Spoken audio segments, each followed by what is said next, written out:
Audrey Butler.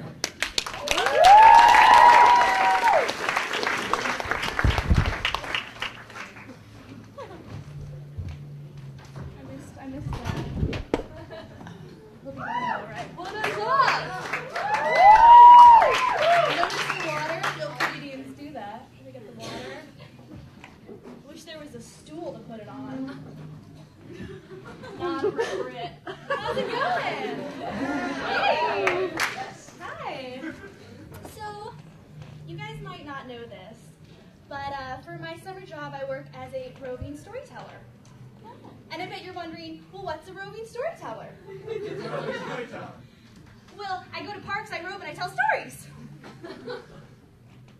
That's what I do. I rove and tell stories. And as a youth worker, I take it upon myself to create an environment where imagination and creativity can grow. You know, you get that?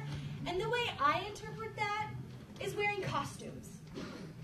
So every story I tell, I feel I need to wear a costume, you know? And so at the beginning of the summer, I have really elaborate costumes, and then as the summer goes on, I usually wind up just wearing ladybug intense. And you would think that kids would be psyched to see an older person in a costume. Like, oh, the old person's being silly, this is so much fun. And me being me thinks, yes, my target audience, little kids, it's the most socially acceptable place to wear a costume. Not true. Whoa, you got yourself wrong there. So here I am, okay, in my little Bobo, dressed up in my costume, super psyched, right? Doop-a-doo, roping through my park, getting out of my Bobo. Ooh, a friendly group of kids. Oh, I'm going to tell you a story, children. Hey there. And they're like, oh my God, what are you wearing? Can't you tell it's a dinosaur costume with the tail and the hand claw? Roar! Seriously, you're wearing a dinosaur costume? Yeah, it's my imagination. It's fun. Yay! You are so weird. And I'm like looking at the kids and I'm like, you're 5! Work with me! It's like, what has happened to our youth? They have no more imagination. It's really, really sad. And so I'm like, okay, I don't have them at the costume. That's all right. We'll move on to question time. And so I get them and I'm like, so guys, what's your favorite ice cream? It's a simple question, right? These kids sit there for like 5 minutes. And they go, vanilla. No chocolate. What was his answer? Cookie dough. It's cookie dough. I'm like, it's not a life or death situation. You can change your mind later in life. You're only 5. You have time. It's quite all right. And also, if you give kids permission to speak, they will use that quite frequently throughout their story. So it's like, let's read a Dr. Seuss story, kids. Once upon a time, I went to the zoo yesterday. Did you? That's good. Shh. So the little kid went walking. I saw a monkey. You really need to stop talking. I'm like wondering where these issues are coming from. I'm thinking the naming system. And by that, I mean the names our parents give us. I mean, you're really either setting your kid up for failure or success. Let's break this down. So, you can name your kid something really like a virtue, like joy, or prudence. Ooh, that sounds fun.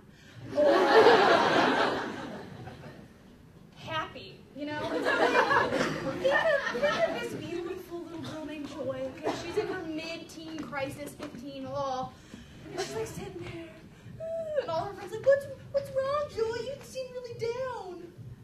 You're not living up to your name. It's like, that's so sad, Joy. You know, like, she can't help it. Can't she have a bad day? It's not her fault she's named Joy. Or, what about your kid? It's like, God damn it, Rebel, if you don't stop hitting your little brother. Who named him Rebel? Why don't you just name him Devil Child? It's ridiculous. I think we should just be really realistic with our kids and name them, like, average. Or, like, you did the best you could. Or, like, love child. I mean, let's keep it real. You might not believe it, but I was teased a little bit as a girl. And I don't know why. It's not like I was weird. I was only 5'6" at age 12. That's not weird. I mean, being, how old is that? 10, 12? No. Being that young and that tall and graduating 5th grade and people thinking you're going into high school, it doesn't give you complexes. It does give you complexes. And speaking of complexes, let's talk about my family. I'm joking. My family's great. But recently, I saw them. I just turned 21. Woo! You did that perfectly. Who's 21 out here? Who's not 21? Woo! Who's drunk regardless? Me too. So I went home. Oh, I didn't say that. So I went home, and most people for the 21st birthday, right, they're like, I'm gonna get drunk! Oh, and so they get their group of friends together, and they scurry off to the bars, and they take shots of tequila off people's bodies, and they get just wasted. I went home and enjoyed a nice family dinner, and then I went out to the bars with my brothers, who are both recovering alcoholics! But you know what? I had their backs. I looked at Sam. I said, Sam, that shot of whiskey, I don't want that to tempt you. Ted, get back. Your little sister's got your back. Oh shit, tequila! I protected them, I wouldn't let them slip. I was having a really fun time. I remember sitting on the couches and going, brothers, this is so cool! And I'm pretty sure for them it's like, yeah, this is pretty mediocre. Being sober with my little sis. Awesome.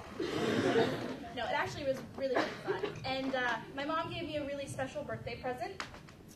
And it was a book. I read. And let me tell you about what I read, actually. While we're on the subject, I read 3 types of novels. 1, romance. Woo! Romance, Nora Roberts, raunchier, the better. 2nd, vampire. Yeah, that's right, Eric. Vampire. Vampire, Twilight, and my 3rd, self-help.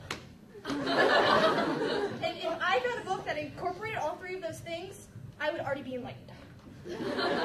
Anyway, so my mom gave me this book, and it was entitled 7 Weeks to Attracting the Love of Your Life.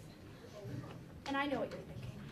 You're judging me. You're thinking, what's with this girl in the book? But you know what? In 7 weeks, when I'm happy, possibly engaged, how are you going to feel then? How are you going to feel then? So, when you see me around campus, feel free to come up and be like, you're doing a great job. What lesson are you on? And I'll say, week 2, lesson 10. And there's 40 more to go. But when I get there, I'm going to be really happy. So feel free to give me encouragement. Also, if you are an attractive man out there, my number is 54151303887. Thank you so much. You guys have been great.